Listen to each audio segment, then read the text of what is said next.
दोनों बुढ़ऊ आजकल बहुत कम मिल पाते हैं, पर उनकी कोशिश रहती है कि हफ्ते में एक बार दोनों की मुलाकात हो जाए। 60 साल से यारी है उनकी। हर शाम ब्यास होटल में दोनों गरम गरम कचौरियाँ खाते और चाय की चुस्की लेते।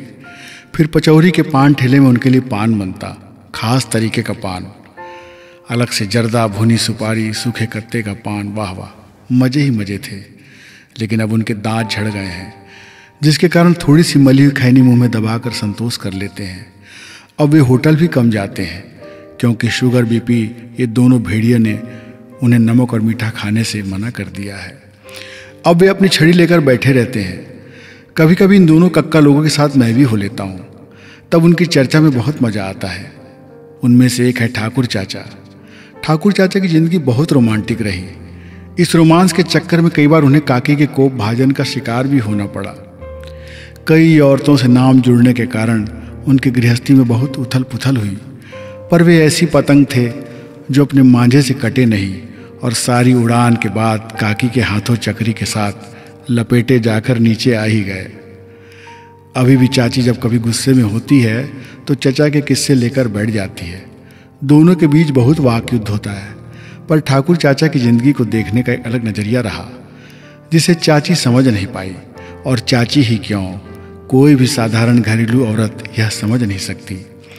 आज ठाकुर चाचा से हमने उनके इश्क की दास्तान सुनाने की जिद की, तो उन्होंने इश्क की तासीर पर हमें कुछ बातें बताई, जिसे सुनकर हमें लगा कि इस आग से गुजर कर ही कोई यह बात कह सकता है।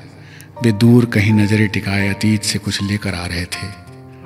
उन्होंने कहना शुरू किया, बाली उम्र के प्रेम को सलाम, जिसमें पहला प्यार जन्म लेता है।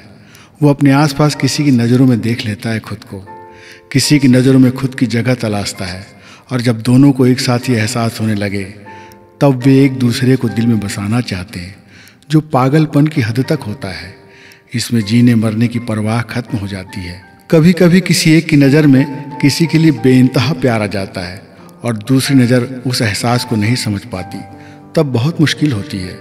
और यही सबसे बड़ा दुख है, जो अपना नहीं है उसे अपना मानना, और ये जिद बहुत घातक हो जाती है। लेकिन ऐसा भी होता है कि इस तड़प से और प्यार की प्यास से एक रचनाकार भी बन जाता है। जब दोनों एक दूसरे से प्यार करते हों और उनके मिलने के बीच कोई तीसरा आ जाता है, और जात पात, धर्म, मजहब, पैसा, रसूख, तो उनके बिछोह का असर जीवन भर रहता है। जब दोनों के प्यार के बीच किसी एक का स्वार्थ ज़्यादा बड़ा हो जाए, तब दिल टूटने की कसक जो रहती है वो किसी और दिशा में बहुत ऊर्जावान भी बनाती है। मशहूर गीतकार इंदिवर ने अपनी ज़िंदगी की घटनाओं के बारे में एक बार कहा था कि उन्हें भी किसी से बहुत प्यार हुआ था, पर उनकी प्रेमिका ने उनकी मुफलिसी और संघर्ष के दिनों में उनका साथ छोड़ दिया था। उस घटना के बाद जब फिल्म जगत में उन्होंने पैर जमा लिए, तब उन्होंने एक फिल्म का गीत लिखा था, जिसके बोल थे, छोड़ दे सारी दुनिया किसी के लिए, ये मुनासिब नहीं आदमी के लिए। प्यार से भी ज़रूरी कई काम हैं, प्यार सब कुछ नहीं ज़िंदगी के लिए।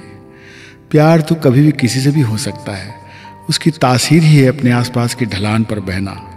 एक ऐसा प्यार जो वासना के घोड़े पर सवार होकर बहुत उत्सुक और जिज्ञासु बनकर भागता है और पर्दा उठने के बाद उचट जाता है।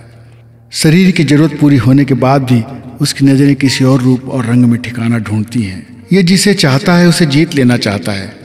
पुरुष की अपेक्षा स्त्री में सागर की गहराई होती है। उसे उथलापन पसंद नहीं, उसके भीतर नैसर्गिक गुण होता है कि वो दूरी बनाकर ही रहती है। उसमें संयम और सहनशीलता बहुत ज़्यादा होती है। उसे खुद को रोकना आता है। पुरुष उथला होता है, बेताब होता है, झट से गिर जाने वाला। उसके मन का जब नहीं होता तो वह हिंसक हो उठता है। वो अपनी राह में किसी बाधा को बर्दाश्त नहीं कर पाता। वो झपट्टा मार लेना चाहता है। उसे लगता है कि वो अस्वीकार किया जा रहा है, पर ऐसा होता नहीं। वास्तव में उसके धैर्य और उसके साहस की परीक्षा हो रही होती है। उसकी क्षमता का आकलन होता है, किंतु उतावलेपन में वो बहुत कुछ नष्ट कर डालता है। इतना कहकर चचा चुप हो गए। उनका दोस्त परमार उन्हें सुनता रहा। फिर कहा कि ये बहुत आशिक और शौकीन थे, लेकिन इसने कभी किसी का दिल नहीं दुखाया, किसी की मजबूरी का फ़ायदा नहीं उठाया। इसने जज्बातों के साथ जीना चाहा। लोग इसे बदनाम करते रहे, इसके घर में चुगली करते रहे, लेकिन ये उस तरह की अनुभूति में जीने वाला इंसान था और ज़िंदगी की रौनक खत्म नहीं करना चाहता था। आखिर वो सब कैसे जाहिर करता भाभी जी से? यदि वो उन्हें प्यार करता था तो इन्हीं कारणों से, वरना एक उम्र के बाद पति पत्नी में एक नीरस ठहराव आ जाता है। परमार चाचा ने ठाकुर चाचा की विशेषता बताई। मैं दोनों बुजुर्ग की बातें सुन सुनकर प्यार और रोमांस की कहानी समझ रहा था। मैं ठाकुर चाचा को और सुनना चाहता था। उन्होंने प्यार और रोमांस के बहुत से किस्से बताए। उनकी ज़िंदगी में प्यार ही महत्वपूर्ण था, उसके भीतर कोई गलत भावना नहीं थी। उन्होंने वासना को प्यार से अलग रखा था और यही कारण था कि चाची के साथ ठाकुर चाचा का रिश्ता आज भी बहुत घनिष्ठ था। दोनों बहुत पास पास थे, दोनों को एक दूसरे का बहुत ख्याल रहता।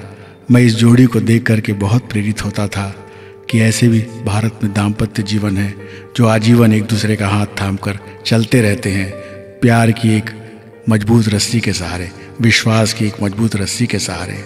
सलाम है ठाकुर चाचा के प्यार को।